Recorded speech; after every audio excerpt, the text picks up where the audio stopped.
Hello, everyone. Dr. Victoria Scorpio here, speaking to you from the Seeds of Transformation Healing Center in Wareham, Massachusetts. We are going to wrap up the rest of the month of August, looking at the next week and a half in astrology. So let's get started with that.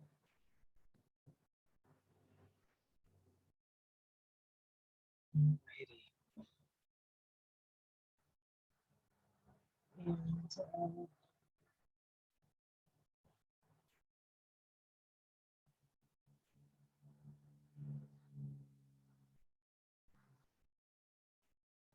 okay, let's get started, guys.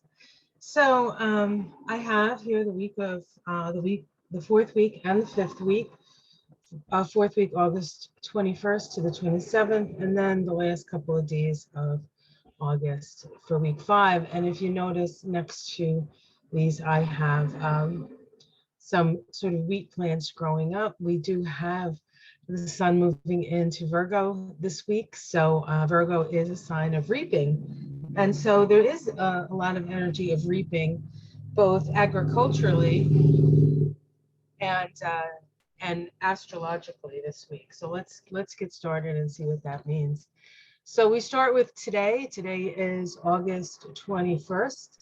It is a Sunday here, and we have Mercury opposing Neptune today. This aspect is the halfway point of the cycle of Mercury Neptune, and that cycle is the expressing of your ideals, or in some cases, messages from spirit. It is a point of awareness of the seeds that were planted at the Mercury-Neptune conjunction that actually occurred on March 23rd at 24 degrees Pisces. Monday, August 22nd, we have Mercury making a waxing trine to Pluto. Your words have profound influence on others with this energy. So select your words carefully. And on the same day in the evening, here on the east coast of the US, the sun moves into Virgo. And of course, Virgo is, as we say, this is the sign of reaping, of pulling in the harvest, and then putting it on the threshing floor and separating the wheat from the chaff, separating that which is useful from that which is not. Virgo rules the intestines, the small intestines, where we extract nutrients from the food that we eat. So Virgo is very much about extracting. Let's take a look at this Mercury-Neptune opposition because it's sort of very important in a way. Neptune is in the sign of Pisces, the sign that it rules. Mercury is in the sign of Virgo, the sign that it rules. So they're both powerfully placed. And since Neptune has been in Pisces since 2011, Mercury, every time Mercury goes through Virgo, it has this opposition to Neptune. And in the axis of Virgo and Pisces, it's the axis of healing. So very often with this cycle that we see, Neptune, Mercury cycle, the opposition brings an awareness of what needs to be healed in many cases. So we have here the point of awareness of what was planted when Mercury and Neptune made their conjunction at 24 degrees of Pisces. What was the symbol for 24 degrees of Pisces? This is the symbol that sort of started this cycle. This is a year-long cycle. It takes a year for this cycle to complete. It says, on a small island surrounded by a vast expanse of sea, people are seen living in close interaction. The need to consciously accept one's own personal limitations in order to concentrate one's energies and to live a centered and fulfilled life. So this really speaks to us of having both an ability to get along with those people who live in the same environment as us, who are close to us, and also have your own sense of self that where you can feel sort of peace just from your own company. And of course, when you're comfortable with your own company, you're usually comfortable with other people's company as well. Now we have the opposition. So we're at the halfway point. So now Mercury finds itself at 25 degrees of Virgo. And we have a flag at half mast in front of a public building, the social acknowledgement of a job well done and a destiny fulfilled. So there is this sense of fulfilling some mission that you were perhaps um, made privy to, whether it's a mission from somebody else, an authority figure who says, you need to do this, you need to do this project. This is the place where you're like, this is the project, I've done it. Or whether it's promptings from spirit, which, you know, can be more sort of uh, a self-created and self-sustaining mission of some sort. We look at Neptune, which has only really moved 1 degree. Neptune is a very slow mover. And we have Neptune at 25 degrees of Pisces. A religious organization succeeds in overcoming the corrupting influence of perverted practices and materialized ideals. The power of the soul to intervene in the personal life and to induce necessary catharsis.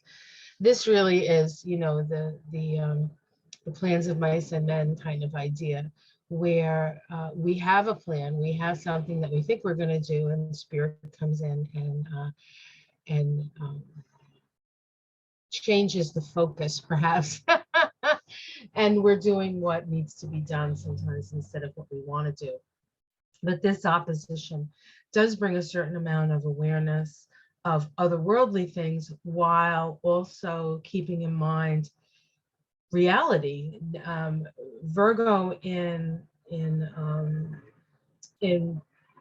excuse me, Mercury in Virgo is about reality. Neptune in Pisces is about unreality, and so we're holding those two energies simultaneously and observing. This is a point of awareness. This is not necessarily a point of action. And so very often with this opposition, we can see where we actually stand and how far we need to go to reach the ideal, and whether the ideal is actually something that we can do and we can manifest, right?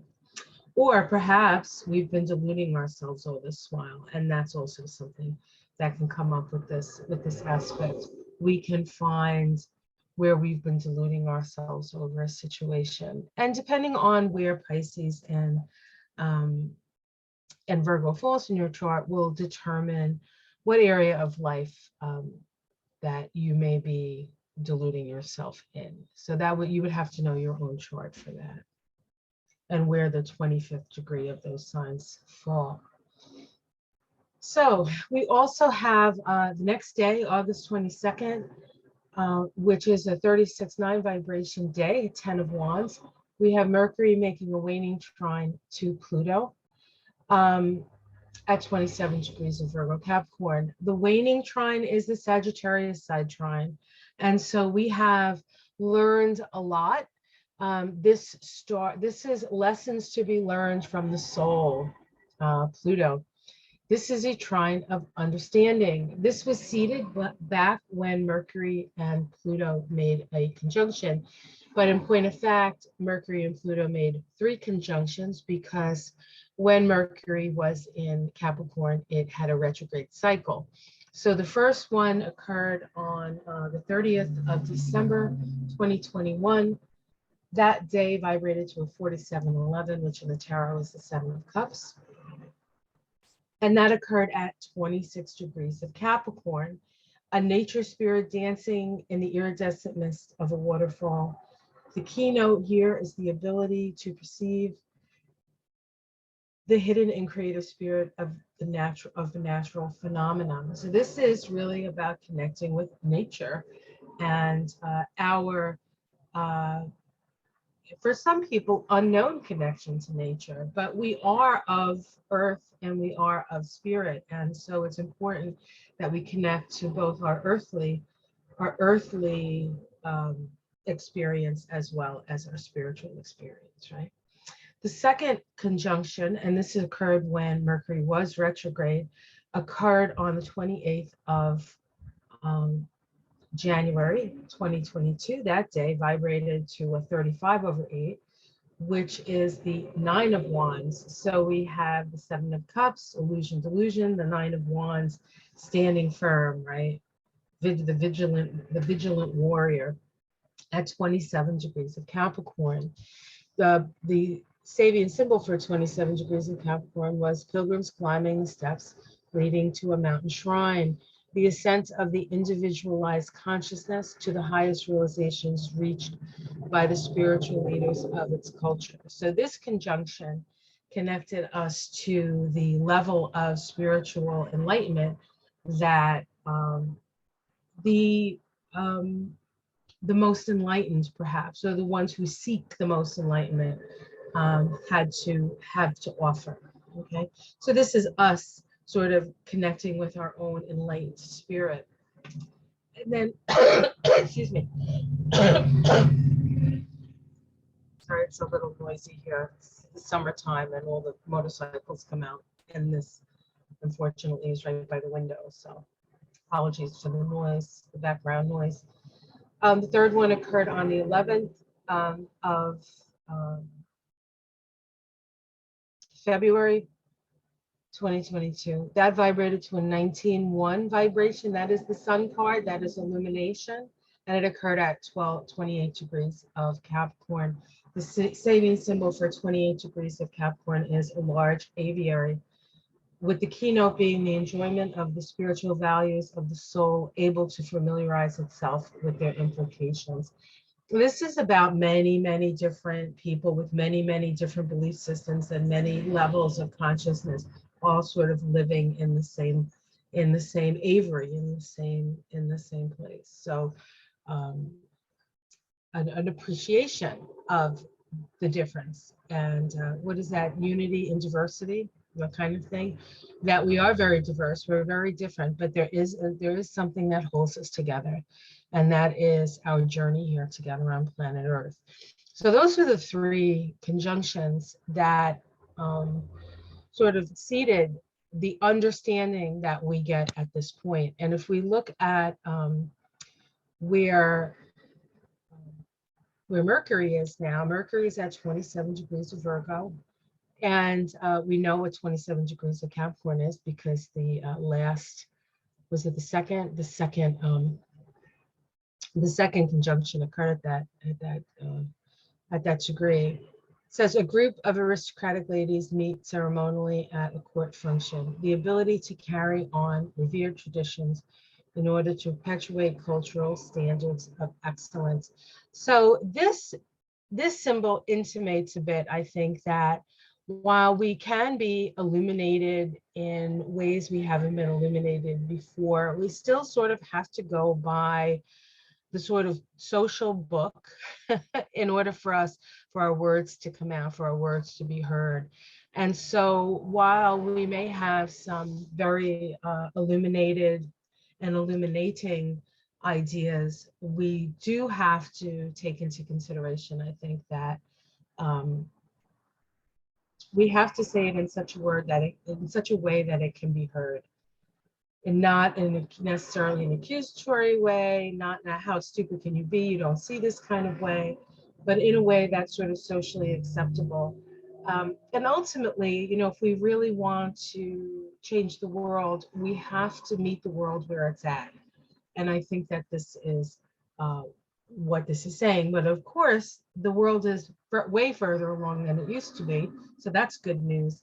But we do have to be a little bit cognizant of what people are willing to hear at what time, and try to align ourselves that way, right? It just makes us, it's the difference between, a voice crying in the wilderness and a voice who's been to the wilderness, who has something to say, actually being heard by folk. So I think that's what this trine brings to us. So be aware of that.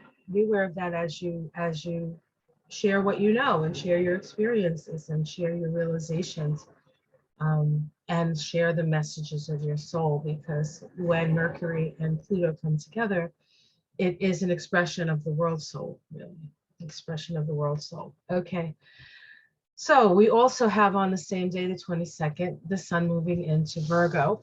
And this is the vibration, right? The 10 of wands. Does this not, now this, in the way that I look at the tree of life, this is actually a Sagittarius card.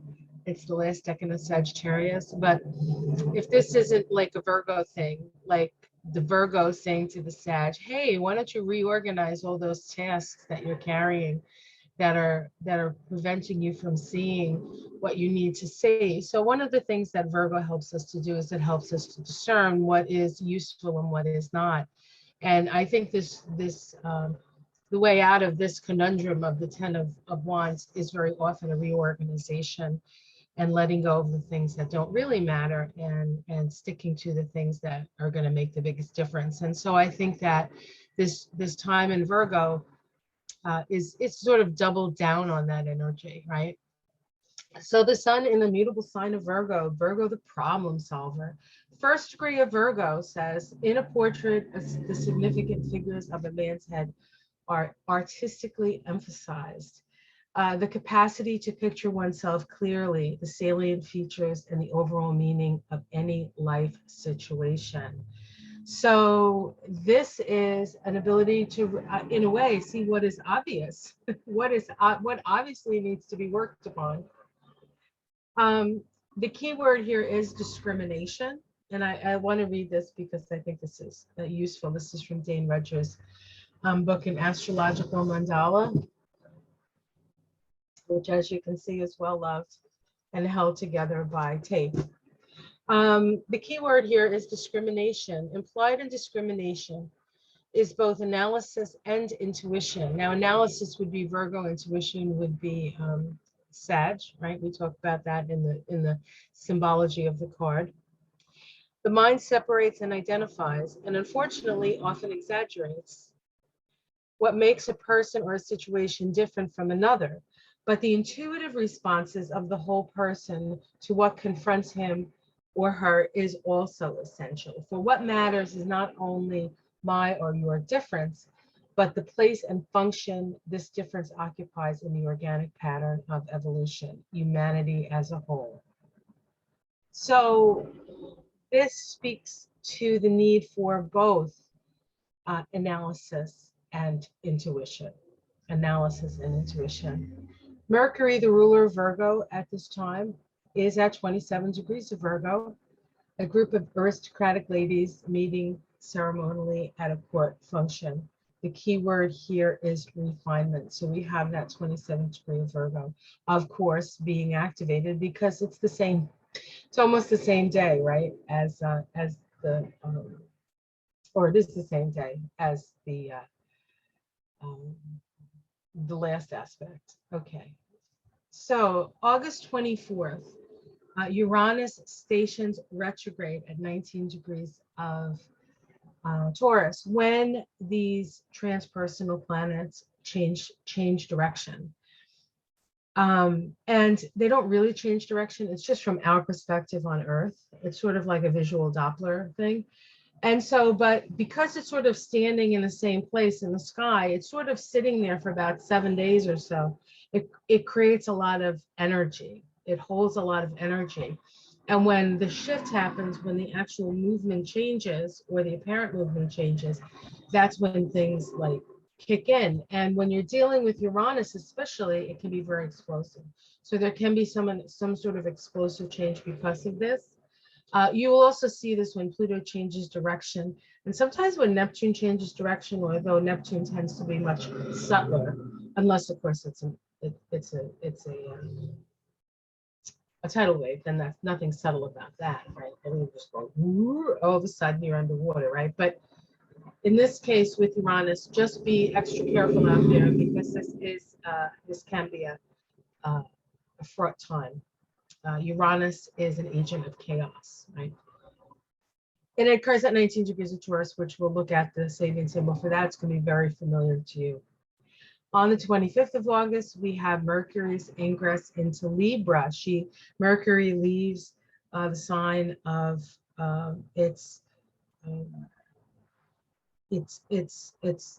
dignity, the sign that it rules in in Virgo. Mercury in Virgo is very analytical, very detail oriented. Its focus is on improving, improving, improving. When it moves into Libra, our focus, our mental focus moves to Libra issues, law, justice, more law than justice, law, balance, discriminate, somewhat discrimination, an ability to talk to one another, an ability to communicate, an ability to listen.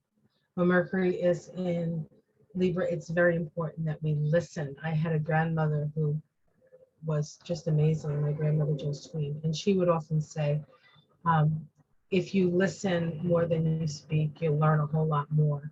So if you want to learn what's going on, you have to listen. On August 27th, we have Venus making a first quarter square to Uranus. This is that crisis in action square. And that's the crisis in action square of seeds planted when Venus and Uranus came together on June 11th, 2022, 17 degrees of Taurus. We'll look at that sign, that saving symbol as well. On the 27th, we also have the sun make a last quarter square to Mars, last quarter square to Mars. This is a crisis in consciousness square that was seeded when the sun and Mars were conjunct on October 8th of 2021. Synodic cycles with Mars take 2 years to come to fruition. We're at the 3/4 place in this cycle of the sun and Mars, and the sun is illumination and Mars is action. So what kind of actions do we need to take? What was the Sabian symbol at 16 degrees of Libra? We'll look at that. And then we also have on the 27th, a new moon at 5 degrees of Virgo. So we're starting the new moon again. All right, so let's take a look, take these one at a time. Wednesday, August 24th, 2022, vibrates to a 3811. This is the Queen of Cups in the tarot, associated with the sign of Scorpio. It is located in Binah, the Sephiroth of Saturn. Sephiroth of Saturn.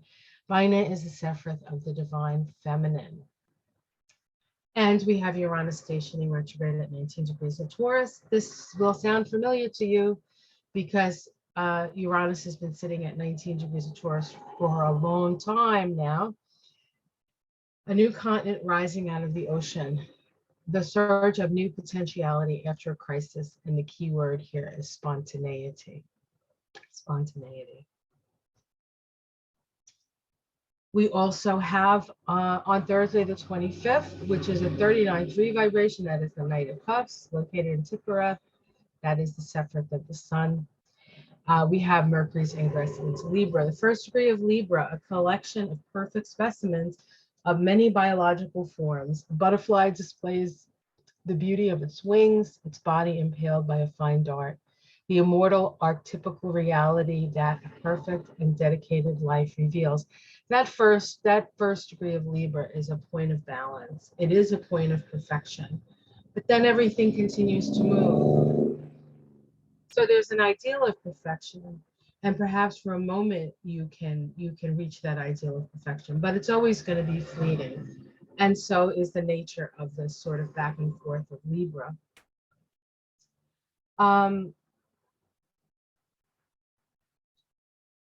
Oh, I didn't write the keyword in there. My apologies. What is the keyword? I will tell you.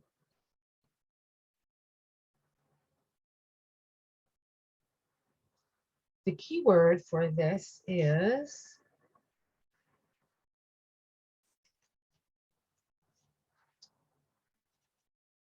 sorry.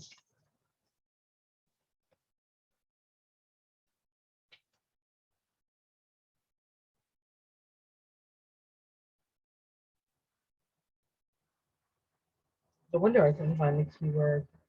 There's a lot of discussion here. I don't even think it has a keyword. Oh, made sacred. Made sacred.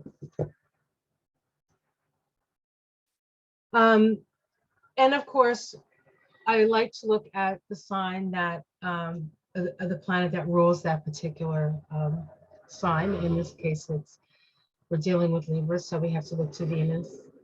And Venus is at 18 degrees of Leo, and it says a chemist conducts an experiment for his students, inquiring into the hidden process of nature. The human mind experiences the thrill of discovery. Alchemy. Alchemy is the key word.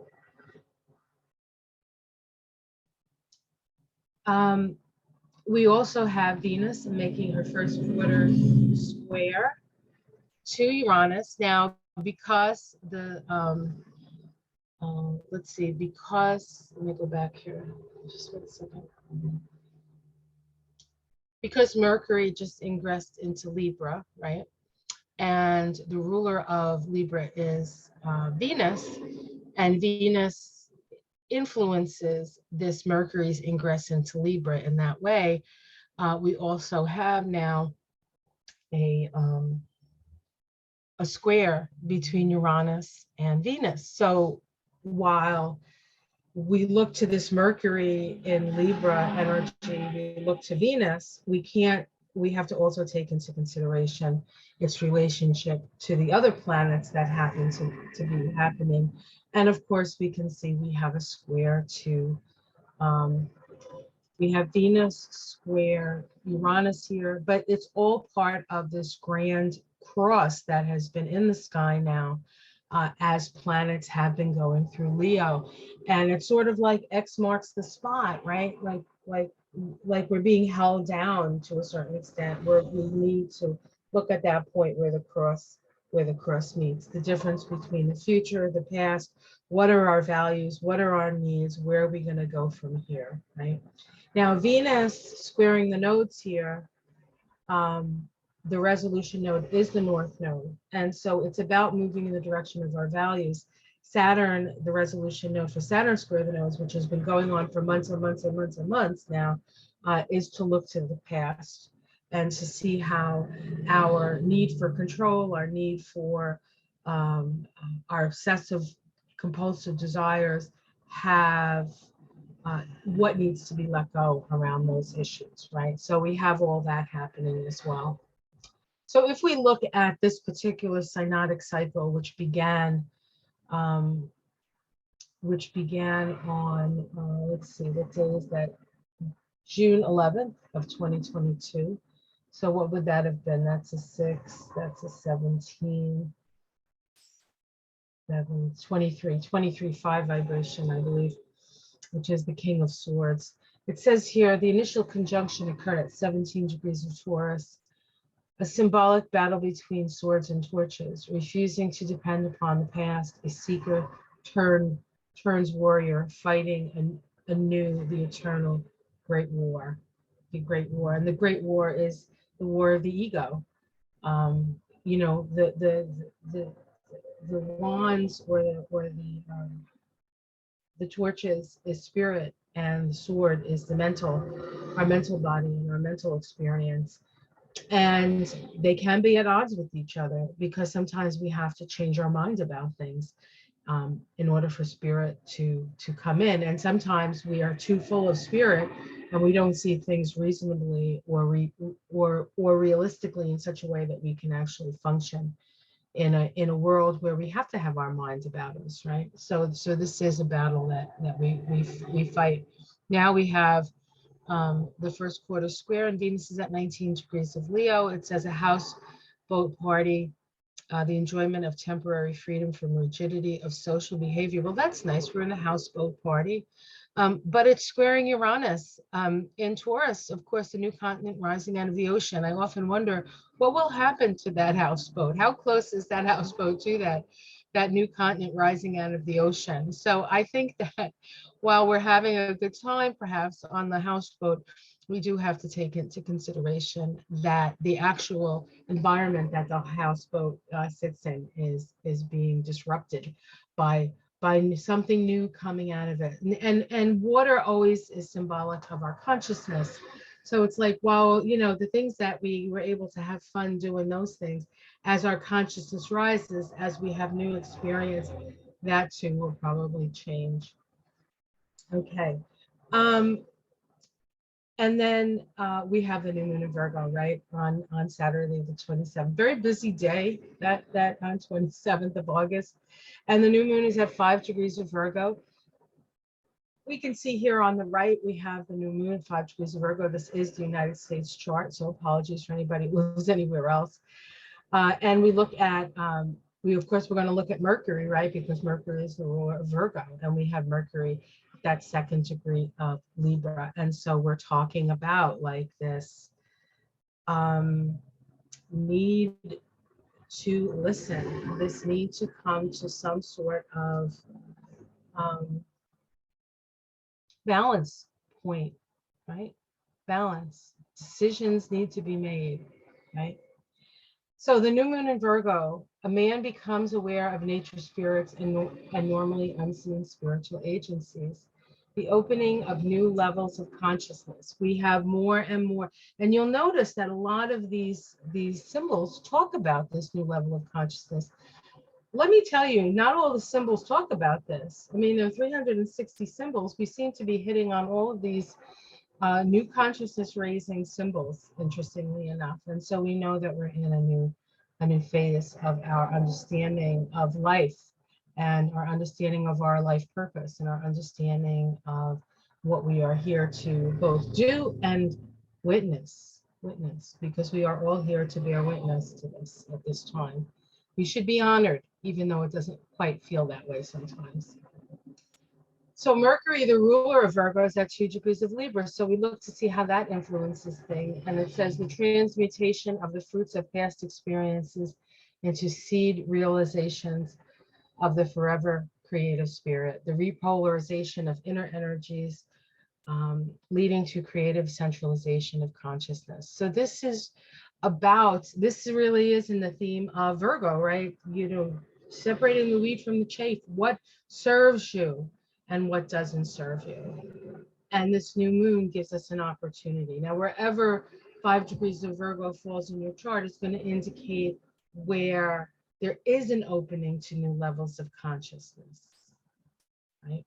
So for me, it falls in my first house. My first house is the I am house, right?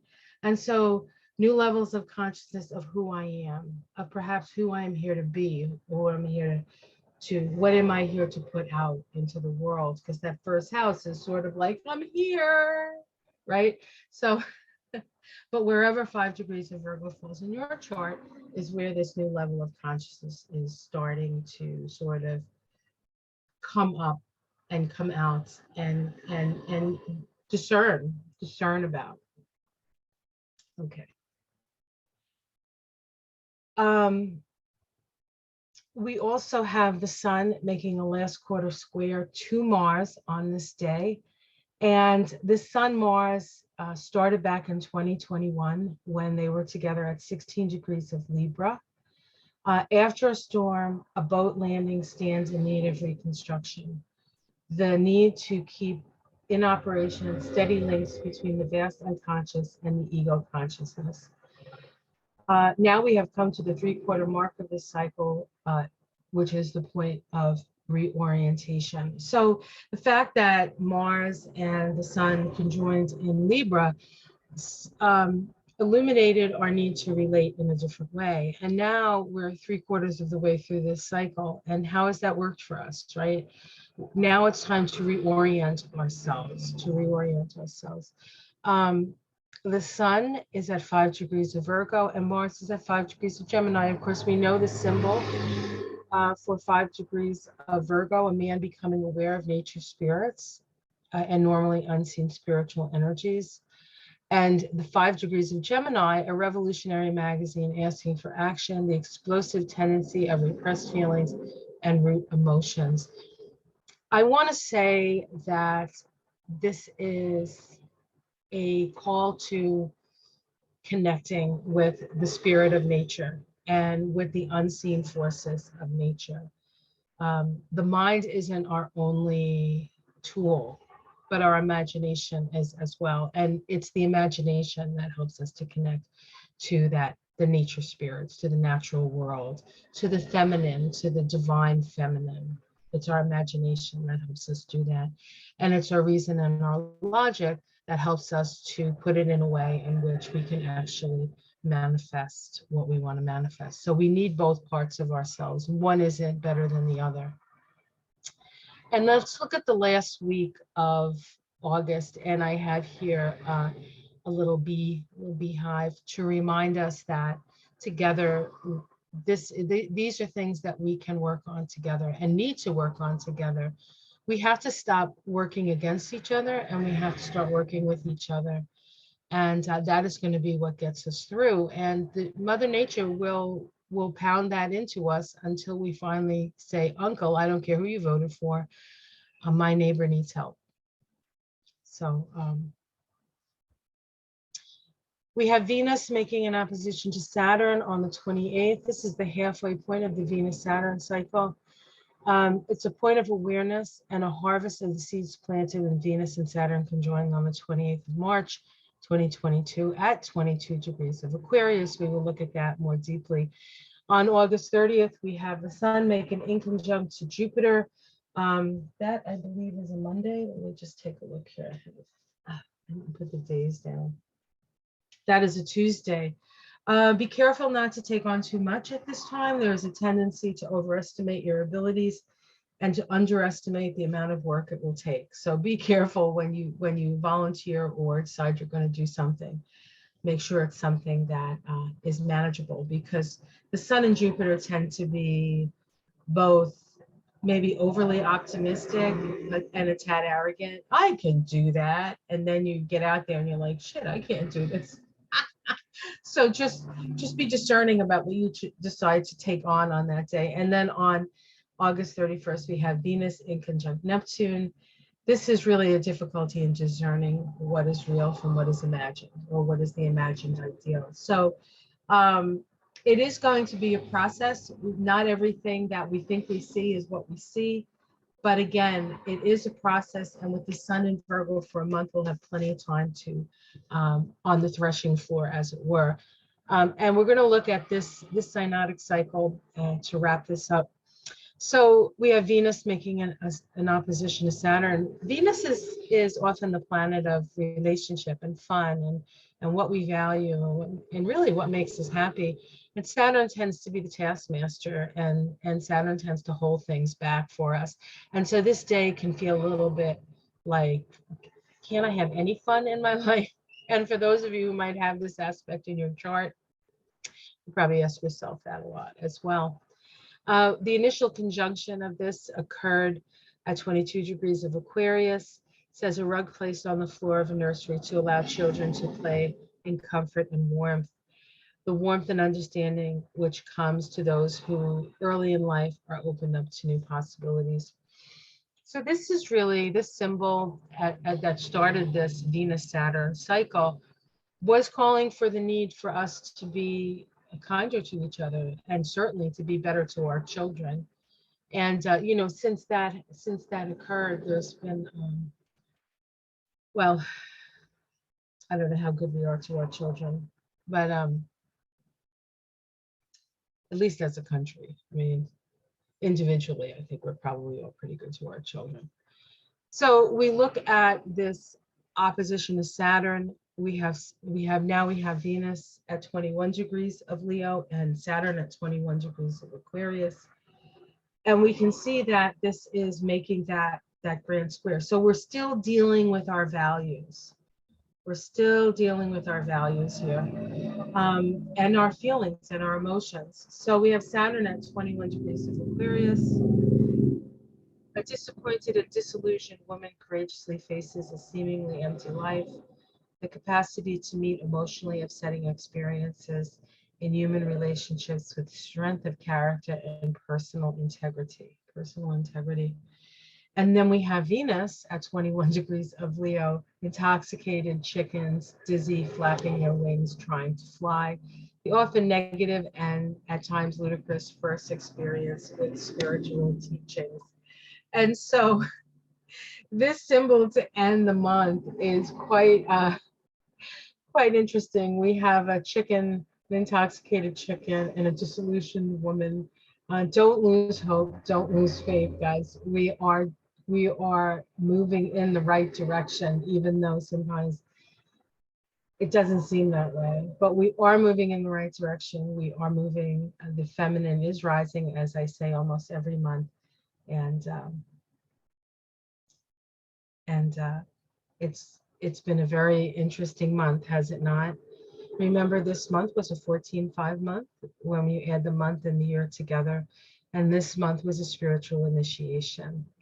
So next month, we're moving into a 15-6 vibration, which is the Devil card, and it is a Capricorn card. So this is about being mature, but not forgetting to keep your sense of humor. Your sense of humor is going to come very, very, very helpful. It's going to be a very helpful thing in September. But until I see you next week, or next month, I should say, I hope you enjoyed this this sort of meeting, chopping this up in small segments. A lot has happened, and so it takes some time to figure it all out. And of course we won't, but if we even just get it, if I said one thing that helped you, then I did my job. All right, guys, have yourself a wonderful week and a half. I will see you for the Astrology and Kabbalah of September, probably at the end of next week. And I am in September, I am starting a couple of classes. I have my Kabbalah class. Those of you who've taken my beginner's Kabbalah class, I am continuing that. We're going to be looking at astrology and Kabbalah, numerology and Kabbalah, and a little bit more information on how I work with the different on the tree of life with these different metaphysical sort of tools. I'm also doing a beginner's astrology class, and I am continuing with some more advanced classes for those of you who have taken my beginner's class, or even for those of you who know astrology and just want a little insight into some of the things, some of the other aspects of astrology. I believe we're going to be doing transits coming up for relationship dynamics. I don't know if we've decided. I sort of leave it up to a vote for the people in the class. So we'll see what that's about. All right, guys, have yourself a wonderful rest of the month, and I'll see you in September. Take care, everyone. Namaste.